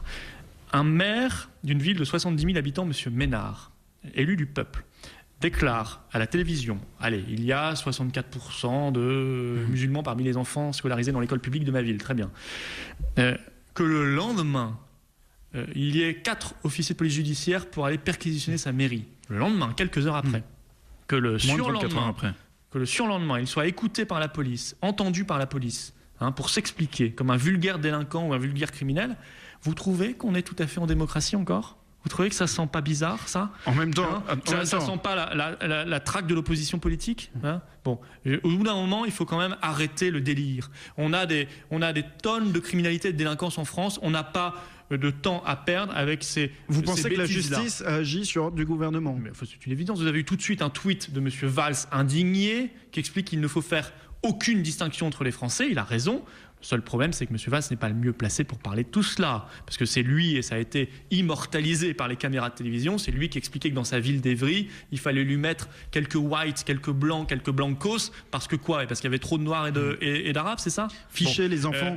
Il n'est pas le mieux placé sur cette question-là. Le jour même où il faisait voter une loi renseignement qui va organiser un fichage généralisé de la population française. Bon, donc tous ces gens-là sont des hypocrites. Et puis Mme Aubry, quand elle explique qu'à Lille, dans sa ville de Lille, il y a 35% de Maghrébins. Elle le sait comment ? Elle le sait comment ? Elle n'a pas fait de statistiques, elle ? Quand l'observatoire officiel, public, l'observatoire des discriminations explique qu'il utilise la méthode des prénoms, il a le droit, lui, mais pas Robert Ménard ? Je veux dire, tout cela, ça sent l'hypocrisie, mais du point de vue de la réplique policière et judiciaire, c'est là encore très rapide, très ciblé et donc très inquiétant pour la démocratie. Ficher des enfants selon leur religion, c'est renvoyer aux heures les plus sombres de notre histoire. Les propos sont signés Bernard Cazeneuve, ministre de l'Intérieur. Oui, mais ces propos nous rappellent surtout que ce gouvernement fait partie des heures les plus sottes de notre histoire. Parce que si on n'est pas capable de dire la vérité aux Français et qu'on parle de fichage, de fichiers, alors qu'il n'y a aucun fichier, aucun fichage, que même la perquisition a dû dire qu'ils n'avaient rien trouvé dans la ville de Béziers. Voilà. Bon, derrière cela, si on va au fond des choses, il y a évidemment une menace contre l'opposition politique, l'opposition patriote, qu'on va chercher par des méthodes policières et judiciaires maintenant, ouvertement, sans aucune gêne. Et il y a le grand débat et le grand sujet de l'immigration massive et du communautarisme. Voilà, il y a aujourd'hui une explosion de l'immigration. Ça date depuis des dizaines d'années, mais c'est vrai que depuis le mandat de Nicolas Sarkozy, les chiffres se sont emballés, aussi bien du point de vue de l'immigration légale que de l'immigration illégale. Et aujourd'hui, seul le Front National Rassemblement Bleu Marine promet l'arrêt de l'immigration et va s'en donner les moyens en matière notamment de frontières. Vous seriez bien passé de cette nouvelle polémique au sein du Front National ? Déjà, c'est pas au sein du Front National, parce que Robert Ménard est soutenu par le Front, mais il n'est pas Front. Et par ailleurs, ça nous pose aucun problème. Parce que si ça permet d'aborder le grand sujet du communautarisme et de l'immigration massive, alors ça permettra de faire avancer le débat de fond. Alors je crois que c'est ça que vont entendre les Français derrière cette affaire-là. Et si ça nous permet de montrer les méthodes policières et judiciaires du pouvoir en place aujourd'hui, alors on aura gagné aussi, on aura ouvert des yeux. Et sur les statistiques ethniques, vous souhaitez relancer le débat ? Non, nous on n'est pas bloqué des statistiques qui soient faites par des chercheurs, des démographes. C'est la sous-croissance, c'est le chômage de masse. Elle glisse sur le toboggan de l'immigration massive, on le voit, on vient d'en parler, et de l'insécurité. Elle glisse sur le toboggan. Il n'y a rien qui trouve grâce à vos yeux dans les 3 ans de François Hollande jusqu'à présent ? Honnêtement, non. Rien du tout ? Non, honnêtement, non. La libération des otages, par exemple ? Les ventes de Rafale ? Oui, très bien. Mais ça, c'est de la gestion quotidienne, c'est de l'action quotidienne. C'est pas un cap qui est fixé par le président de la République. Vous allez me dire aussi, dans telle préfecture, on peut avoir son permis de conduire avec un peu moins de retard qu'avant. On peut le mettre au crédit de François Hollande, ça, ou pas ? Non, pas du tout. Tout ça n'a pas de sens. Il n'y a pas, si vous voulez, la politique qui est menée, c'est assez simple à comprendre. C'est pour ça que je parle des 8 ans, Sarkozy-Hollande. C'est une politique de sous-préfet de Bruxelles. En réalité, ces gens-là font semblant de gouverner, de diriger, alors qu'ils n'ont plus aucune manette, qu'ils vont chercher tous les 4 matins leurs ordres à Berlin et à Bruxelles pour savoir ce qu'ils doivent faire, et que la politique qu'ils leur est préconisée, qu'ils leur est demandée, est contraire aux intérêts de la France et du peuple français, que ce soit en matière économique et sociale, on continue avec l'austérité, sauf que la France on continue avec l'ouverture totale des frontières, que ce soit en matière d'immigration, on l'a dit, que ce soit en matière de suppression de notre souveraineté nationale. C'est que les Français votent, mais ils votent pour des gens qui n'ont pas le pouvoir. Florian Philippot, la France pèse aussi à Bruxelles. Pierre Moscovici, par exemple, commissaire européen. Elle pèse comment ? En parlant anglais, c'est ça ? Non, je veux dire, déjà, elle ne respecte même pas sa langue. Elle n'est même pas capable de défendre sa langue. Donc vous imaginez bien qu'elle n'est pas capable de défendre ses intérêts nationaux. Voilà. Monsieur Moscovici défend les intérêts de la France, mais il ne le faisait déjà pas quand il était ministre de l'économie. Donc vous imaginez qu'il le fait encore moins quand il est englué au sein de la Commission européenne, qui est une instance profondément, viscéralement attachée à la destruction des nations et des démocraties nationales. La Commission européenne voit les États-nations comme des ennemis et des adversaires qu'il faut détruire. Et ça, il faut aussi que tout le monde le comprenne. Quand on n'a pas les manettes, on ne peut rien faire de bon pour son propre pays. Et ça, c'est un élément qui, je crois, va devenir crucial dans le débat public dans les années qui viennent. Florian Philippot, on fait une courte pause. On se retrouve dans un instant pour la suite du brunch politique sur Sud Radio. Le brunch politique Sud Radio. Florian Philippot en direct dans le brunch politique de Sud Radio. Florian Philippot, êtes-vous un jeune trou du cul aux yeux de Jean-Marie Le Pen? Il a déclaré cette semaine que le Front National se prépare à remplacer les vieux cons par des jeunes trous du cul. Vous imaginez bien que je ne répondrai pas à ce genre de propos. Voilà. Je suis dans le débat politique. Ça vous était destiné ? Je crois que ça ne m'était pas simplement destiné à moi, si tant est que j'étais visé par cette phrase. Je crois qu'il y avait du pluriel et qu'il y avait beaucoup de monde qui était concerné. Mais on peut pas imaginer. Vous imaginez bien que je ne vais pas répondre à ça. Non, mais on peut pas imaginer que ça ne vous fasse pas réagir. Non, ça me fait honnêtement pas du tout réagir. Non. Quand vous avez le président d'honneur de votre parti qui vous insulte, presque nommément dans une lettre ouverte qu'il rend publique sur son blog, ça ne vous fait pas réagir, Florian Philippot? Non, je crois que ça fera réagir. Le seul qui peut réagir, c'est celui qui tient les insultes. Voilà. Vous savez, une insulte, ça déshonore celui qui tient l'insulte. Ça déshonore pas celui qui en est victime. Voilà. Moi, je suis dans le débat politique et je ne réagirai pas à ce genre de propos. C'est une règle que je me suis fixée, qui me semble, je pense, respectueuse de nos électeurs, respectueuse de mes convictions, et je suis dans le débat politique parce que je pense que l'UMP, le PS font trop de mal à la France pour que j'ai le temps de répondre à ce genre de choses. Les mots sont durs, tout de même. Ils ont été rendus publics. Une félonie. Jean-Marie Le Pen a déclaré qu'il répudiait sa fille. J'ai honte qu'il porte mon nom. Oui. Les mots sont durs, oui. Excessifs. Et quels sont les rapports aujourd'hui entre Jean-Marie Le Pen et sa fille? Je ne sais pas s'ils ont des rapports, je ne rentrerai pas dans ce genre de considérations. Vous savez, la personne qui a agi au Front National, c'était pas la fille de Jean-Marie Le Pen, c'était la présidente du Front National. C'est tout à fait différent. C'était la responsable politique, je dirais même la femme d'État. Parce que pour être capable de prendre des décisions qui sont difficiles, on l'imagine bien pour elle sur le plan personnel, mais de les prendre pour l'intérêt supérieur de son mouvement et donc de la France, puisque nous sommes les seuls à défendre véritablement la France dans sa liberté, sa souveraineté, son identité, sa prospérité, eh bien il en faut une sacrée dose de courage et de hauteur de vue. Et Marine Le Pen a ce courage et cette hauteur de vue, ce sens des responsabilités. Elle a agi pour que cette crise terminée, passée, devienne maintenant une opportunité, c'est-à-dire une chance de refonder, de rénover, de moderniser, de professionnaliser le Front National pour les échéances électorales à venir, notamment la présidentielle. Vous comprenez la colère de Jean-Marie Le Pen ? Écoutez, on a essayé de discuter en bureau politique, encore lundi, voilà, on n'a pas pu trouver de solution, je le regrette, très honnêtement. Mais à partir du moment où des propos avaient été dits, qu'ils étaient totalement contraires à la ligne du Front National, très polémique, et donc il faisait perdre du temps au Front National et il lui faisait du mal, et qu'on n'a pas pu trouver de solution politique, l'objectif qu'avait fixé la présidente du Front, c'était que sa parole, libre bien sûr, ne puisse plus engager le Front National.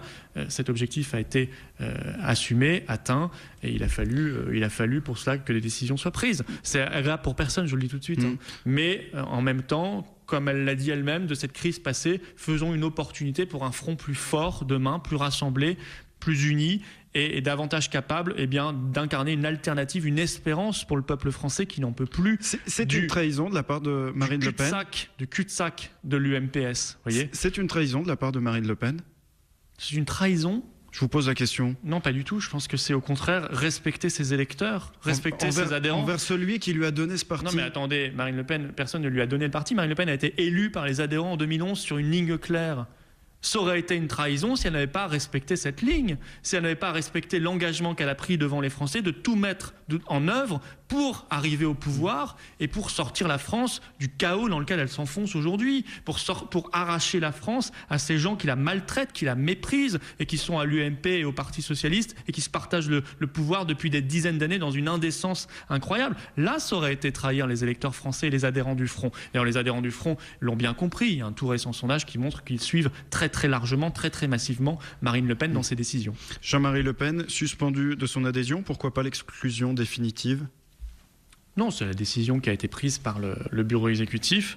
L'objectif étant de redonner la parole aux adhérents du Front par une assemblée générale extraordinaire, parce que ce sont les adhérents du Front qui décideront de cette réforme des statuts, qui comprendra notamment, mais ce ne sera pas le seul point, la suppression de la présidence d'honneur, mais il y aura d'autres points visant à davantage de démocratie interne au sein du Front National, davantage à un front davantage modernisé et rénové, et lors donc de cette mieux assemblée, adapté probablement à la présidentielle de Marine Le Pen. Lors de cette assemblée générale extraordinaire, Jean-Marie Le Pen retrouvera son statut d'adhérent de plein droit du Front National. Nous n'y sommes pas encore, et pour l'instant, des groupes de travail vont se mettre en place pour proposer une modernisation, une refonte des statuts du Front National, une professionnalisation, et le bureau politique devra se prononcer courant juin, et les adhérents voteront sur cette proposition faite par la présidente. Mais une exclusion est toujours possible ?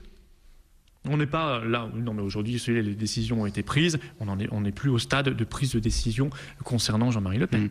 Vous pensez que le parti du Front National va pouvoir profiter de cette annonce de suspension du père, cette annonce Je pense que c'est... Tour d'horizon, petites phrases, confidences, analyse, Louis Morin décrypte l'actu politique avec ceux qui la font.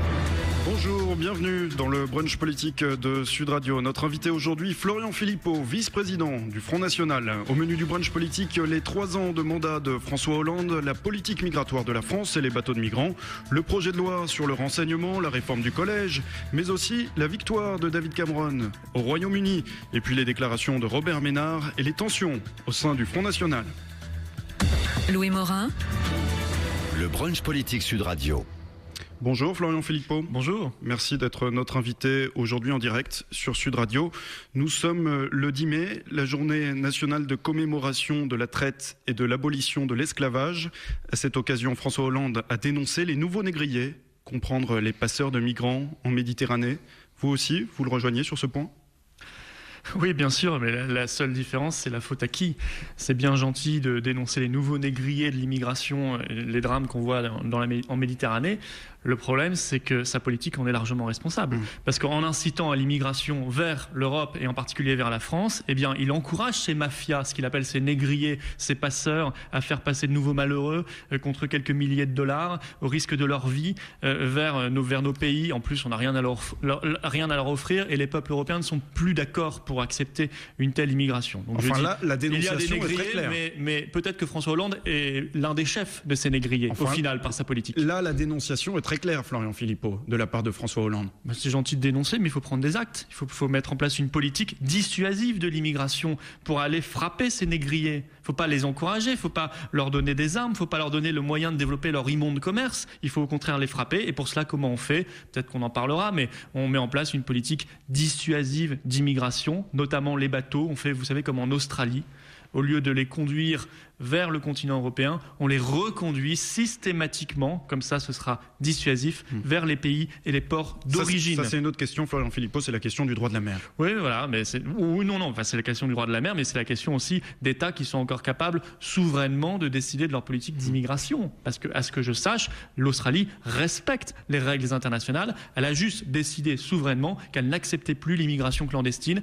Le résultat est d'ailleurs spectaculaire puisqu'il n'y a plus d'immigration clandestine quasiment vers l'Australie et qu'il y a eu l'an dernier 0 mort au large des côtes australiennes. C'est beaucoup plus... Ce n'est pas qu'il n'y en a plus, c'est qu'elle a été divisée par 2. Remarquable que les résultats de l'Europe. Ce n'est pas qu'il n'y en a plus, c'est qu'elle a été divisée par 2. Florian Philippot, avant-hier, des navires militaires allemands ont porté secours à 400 migrants. Oui, quand ils sont en train de mourir ou de se noyer, évidemment qu'il faut leur porter secours. Vous en êtes tout de même heureux. Oui, je suis heureux qu'on ait pu, eux, les secourir, mais combien de morts à côté ? Et combien aussi qui arrivent par dizaines de milliers sur les côtes européennes pour les mettre où ? On apprend aujourd'hui que la Commission européenne va obliger les pays de l'Union européenne à recevoir des quotas de clandestins. Dans le cadre du droit d'asile, c'est-à-dire que la France sera obligée de prendre sa part. Mais si la France prend une part supplémentaire, elle risque l'indigestion parce que le seuil de tolérance est largement dépassé depuis très longtemps dans notre pays. Donc nous disons arrêt de l'immigration, lutte contre l'immigration clandestine par la politique dont je vous ai parlé, suppression des incitations sociales à l'immigration, comme l'aide médicale d'État par exemple, ou le statut très favorable du demandeur d'asile, qui fait que vous êtes le temps d'instruction de votre dossier, vous êtes logé gratuitement, vous recevez une allocation journalière de plus de 11 € par personne, etc. Et puis restauration des frontières nationales, c'est-à-dire remise en cause radicale des règles de l'Union européenne et de Schengen. Florian Philippot, vous critiquez beaucoup l'Union européenne dans cette affaire, mais l'Union européenne s'est dit prête à faire des opérations militaires ciblées contre les passeurs. Oui, mais l'Union européenne ne fera rien contre l'immigration. L'Union européenne, dans son ADN, est favorable à l'immigration. L'Union européenne, dans son ADN, est favorable à l'ouverture totale des frontières. Elle refuse les frontières. L'Union européenne, ce sont ces rapports qui pullulent à la Commission européenne dans les bureaux de Bruxelles qui vous expliquent que l'immigration, c'est formidable, que l'Europe aura besoin de 60 millions d'immigrés supplémentaires d'ici 2050, qu'il ne faut rien envisager en termes de politique nataliste ou en termes de politique familiale, qui serait la clé pour redynamiser la démographie de nos pays, mais qu'il faut accueillir toujours plus d'immigration, notamment parce que c'est le souhait du grand patronat pour faire baisser les salaires, pour faire une pression à la baisse sur les salaires et sur les droits sociaux. Donc il n'y a rien à attendre de l'Union européenne, si ce n'est une aggravation de l'immigration. On en a maintenant la preuve empirique, je veux dire, ça fait 30 ans qu'on a ce système-là, qu'on a les Schengen, qu'on a les Frontex, qu'on a les opérations Triton, etc. Et ça fait 30 ans que l'immigration ne fait qu'augmenter. Florian Philippot, la journée de commémoration de l'abolition de l'esclavage, on en a parlé en introduction. Vous aussi, vous commémorez ? Oui, on commémore évidemment l'abolition de l'esclavage, c'est une évidence. Mais une fois qu'on a dit ça, on n'a pas dit grand-chose. Si on veut lutter contre l'esclavagisme moderne aujourd'hui... Vous commémorez par la pensée ? Comme tout, on ne peut que faire cela. Pas plus. Je ne suis moi pas maire ni en capacité de commémorer, mais évidemment qu'on peut commémorer. Maintenant, et ça rejoint un autre sujet, il ne faudrait pas non plus que l'histoire de France qu'on apprend à nos enfants se résume à cette repentance permanente. Parce que ça, pour la repentance, on est très fort. On sait faire. Repentance, repentance, repentance. On en invente tous les 3 matins. En revanche, j'aimerais qu'on apprenne aussi à nos enfants, or c'est tout l'enjeu de la réforme du collège et de la réforme des programmes, autre chose, qu'on l'apprenne ça bien sûr, mais pas que ça, qu'on apprenne aussi les zones de lumière, les périodes glorieuses de l'histoire de France. Justement... Or il y en a et ça manque pas. Or ce sont précisément ces périodes-là qu'on va mettre sur le côté, elles deviendront optionnelles dans le cadre de la réforme des programmes, alors que tout ce qui est traite négrière, ce n'est pas ce que dit Florian Philippot, esclavage, etc., restera obligatoire. Florian Philippot, ce n'est pas ce que dit Najat Vallaud-Belkacem ce matin dans le JDD, qui a donné une interview et qui confirme que seront apprises dans le cadre de la réforme des programmes, dans les nouveaux programmes d'histoire, les périodes de grandeur comme les périodes les plus sombres. Oui, les périodes les plus sombres seront obligatoires et les périodes de grandeur seront optionnelles.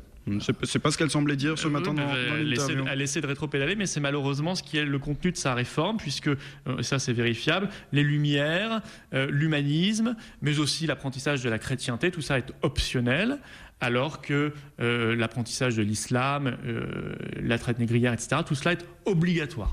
Bon, écoutez, au moins les choses sont claires, il faut détruire le roman national, il faut apprendre à nos enfants, leur mettre encore plus dans la tête que la France, ça n'est pas bien, que la France est un pays qui est forcément coupable et qu'ils ont une dette en quelque sorte, or ils n'ont aucune dette bien évidemment.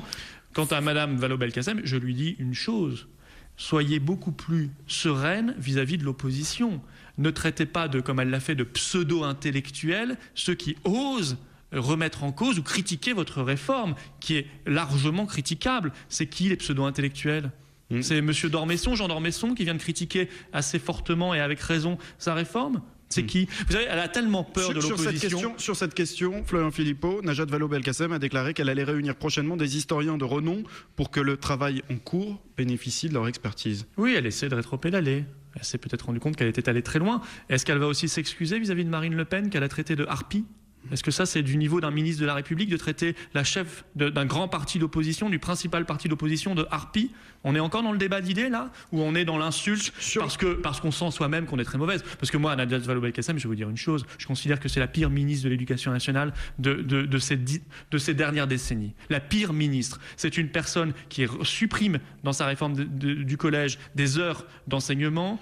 Sur le grec et le latin, Florian Philippot. Voilà, qui veut rendre plus difficile l'apprentissage du grec et du latin. Vous en êtes contre ? Voire le faire disparaître. Non, la suppression de l'option ? Moi, personnellement, j'ai fait du latin jusqu'au baccalauréat et j'en étais très heureux.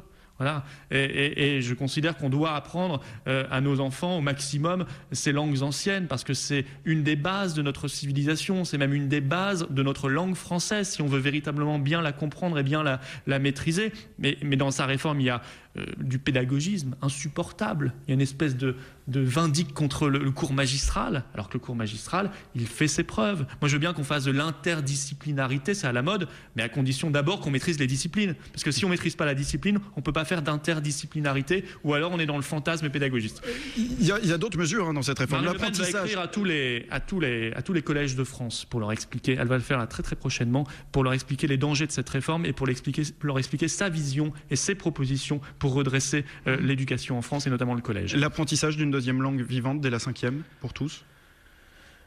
Oui, c'est un vœu pieux et en même temps on supprime des heures d'enseignement, donc c'est contradictoire. Vous savez, nous on est assez favorable à ce qu'au collège, on mette le paquet non pas sur le saupoudrage pour les langues, parce que c'est assez inefficace, on le voit par toutes les enquêtes, les Français ne maîtrisent pas mieux les langues étrangères qu'avant, mais qu'on fasse qu'on finance un trimestre d'immersion totale à l'étranger. Pour maîtriser, c'est comme ça qu'on maîtrise véritablement une langue étrangère, et d'autant mieux au collège, au moment où on apprend assez vite les langues, plutôt que le saupoudrage depuis la maternelle, au détriment du français, au détriment des mathématiques, au détriment des sciences, sans aucun résultat. Donc le Front National, qui prône le renfermement sur lui-même de la France, veut envoyer ses enfants à l'étranger pour apprendre les langues. Je ne sais pas, vous avez vu que le Front National prône le renfermement sur lui-même de la France. Le Front National, il prône la liberté de notre pays, qui n'a rien à voir avec l'isolement. Il n'a jamais prôné le renfermement. Au contraire, il dit la France est bien plus grande que l'Europe, bien plus grande que ce petit monde qui a le nez focalisé sur Bruxelles et sur Berlin en permanence. Nous voyons monde, nous voyons francophonie, nous voyons zone maritime mondiale, nous voyons les 5 continents, nous voyons la France puissance mondiale. Donc c'est l'inverse du renfermement. Florian Philippot, on fait une courte pause, on se retrouve dans un instant pour la suite du brunch politique sur Sud Radio. Je suis heureux qu'on y soit en tout cas. Non, l'extrême gauche aussi. Je suis heureux qu'on fasse, oui, puis quelques, mais ils sont minoritaires dans leur camp, PS et UMP, un peu plus courageux que les autres. Mais je suis heureux en tout cas que nos 2 députés aient voté contre, effectivement. Cette loi renseignement, c'est une honte. C'est une honte véritablement pour la République et pour la démocratie. C'est une loi qui consiste à donner tout pouvoir à l'autorité administrative et au Premier ministre, sans aucun contrôle judiciaire, pour aller fouiller vos mails, pour vous écouter dans vos conversations téléphoniques, pour capter vos textos, pour même surveiller l'opposition politique. Parce que je signale quand même à nos auditeurs qu'il y a dans cette loi la prévention des atteintes à la forme républicaine du gouvernement, qui permet de mettre sur écoute et sous surveillance généralisée toute opposition politique. De la part d'un pouvoir et d'un Premier ministre qui ne cesse de mentir aux Français en leur disant que nous ne sommes pas républicains, permettez-moi d'être assez inquiet. Donc cette loi, elle est non seulement très grave du point de vue des principes de liberté et de vie privée, c'est une arme de destruction massive contre la vie privée des Français, et en même temps elle est parfaitement inefficace, parce que rien n'est fait réellement pour lutter contre le terrorisme. Vous refusez qu'on donne à nos services de renseignement les moyens de détecter les terroristes potentiels? Non mais moi je veux pas simplement qu'on leur donne des moyens virtuels. Moi, je veux qu'on leur donne de vrais moyens. Parce que là, nos services de renseignement, qui sont épatants, ils ont été victimes d'une politique d'austérité depuis Nicolas Sarkozy, poursuivie par François Hollande, inégalée jusqu'ici. Moins d'effectifs, moins de moyens. Mais ça, c'est du réel. Parce qu'il faut du réel aussi. Et ça n'est pas prévu par cette loi. Moi, je signale que le problème, c'est pas de surveiller plus de monde. Parce que dans les attentats récents ou tentatives d'attentats, on avait détecté, les services de renseignement avaient détecté les personnes. La question, c'était de savoir si on avait les moyens de véritablement les suivre. La question, c'est aussi de savoir, quand on détecte un étranger, comme monsieur le dernier là, qui voulait faire sauter des églises, Sid Ahmed Glam, algérien, arrivé en 2009 par le regroupement familial. Mais on nous a dit que c'était un étranger qu'on avait détecté parce qu'il était dangereux. Ah oui, mais dans ce cas-là, quand on est étranger et qu'on est détecté... Vous demandez davantage de moyens humains. Non, mais attendez, quand on est étranger et qu'on est détecté parce qu'on est dangereux, on ne doit pas être mis sous surveillance, on doit être expulsé parce qu'on est étranger et qu'on n'a rien à faire sur le territoire national. Plus de moyens pour la police, la gendarmerie, l'armée, ça, il n'y a rien non plus dans cette loi. Et puis du concret, enfin, je veux dire, lutter contre le djihadisme, ça veut dire quoi, par exemple? Ça veut dire déjà avoir des frontières, et ça veut dire la déchéance de la nationalité française pour les djihadistes binationaux. Florian Philippot. Alors ça n'est pas prévu non plus par la loi. Donc non seulement c'est une loi liberticide, contre la vie privée des Français, contre l'opposition politique et donc contre la démocratie, et en même temps elle est parfaitement nulle et inefficace du point de vue de la lutte contre le terrorisme. Florian Philippot, Claude Guéant nous disait la semaine dernière que toutes les pratiques avaient déjà lieu, que le texte ne permettait que de les légaliser. Autant le faire. Ah bah oui, bah très bien. Donc on peut légaliser plein de choses comme ça. C'est la même logique qui vous explique que on peut. C'est un peu la même logique que les salles de shoot. Bon, pour la drogue, ça existait déjà, donc autant le légaliser. Bon, enfin, je veux dire, quelle est la philosophie de cette logique? Ça n'a pas de sens. La philosophie, c'est simplement de donner les moyens à nos fonctionnaires de police de travailler. Je veux dire, même aux États-Unis, même dans la presse anglo-saxonne, elle est très très critiquée, cette loi. Et eux, ils ont bien vu qu'elle était liberticide et inefficace, qu'on avait dupé les Français totalement. Alors, je veux dire, demain, on pourra être mis sous écoute sans même le savoir, par le Premier ministre, l'opposition politique pourra être fliquée, on pourra lire vos mails, on pourra consulter les pages que vous avez regardées sur Internet. Bon, et par ailleurs, en revanche, les vrais djihadistes, les vrais terroristes potentiels, eux, pourront continuer librement d'entrer et de quitter, de revenir en France, de quitter la France et d'y revenir, parce que de toute façon, il n'y a pas de frontières, parce qu'il n'y a pas de moyens réels pour la police et la gendarmerie. C'est donc l'inverse de ce qu'il fallait faire. Eh bien, écoutez, je crois que les Français vont s'en rendre compte très très rapidement. Pourquoi ça vous inquiète ? Vous avez des choses à cacher, Florian Philippot ? Non, je n'ai rien à cacher. Ah, quoique, attendez, si l'opposition politique peut être mise sous écoute, sur écoute parce que M. Valls en a décidé ainsi, et de savoir que M. Valls est un homme qui perd ses moyens très rapidement, qui déteste la contradiction et qui a un vrai problème pour le coup, lui, avec la République et la démocratie, oui, ça m'inquiète. Mais ça ne m'inquiète pas personnellement, ça m'inquiète pour les valeurs et les principes d'une démocratie. François Hollande a tout de même saisi le Conseil constitutionnel concernant cette loi. Oui, c'est mieux que rien. Mais le Conseil constitutionnel a déjà fait aussi des erreurs par le passé, donc ça ne peut pas être une garantie suprême. Mais c'est mieux que rien. Quel est le regard que vous portez, Florian Philippot, sur les 3 ans de mandat de François Hollande ? C'était l'anniversaire des 3 ans de François Hollande cette semaine. Bon, c'est une véritable catastrophe. Enfin, c'est un quinquennat qu'on aura envie d'oublier très rapidement. Mais moi, j'ai même pas envie de fêter, ou de pas fêter plutôt les 3 ans, c'est plutôt les 8 ans. Parce que je considère que depuis l'arrivée de Nicolas Sarkozy en 2007, donc 5 ans de Sarkozy et déjà 3 ans de Hollande, la France glisse à toute vitesse sur le toboggan, quoi. Elle glisse sur le toboggan économique et social. On ne se relève pas.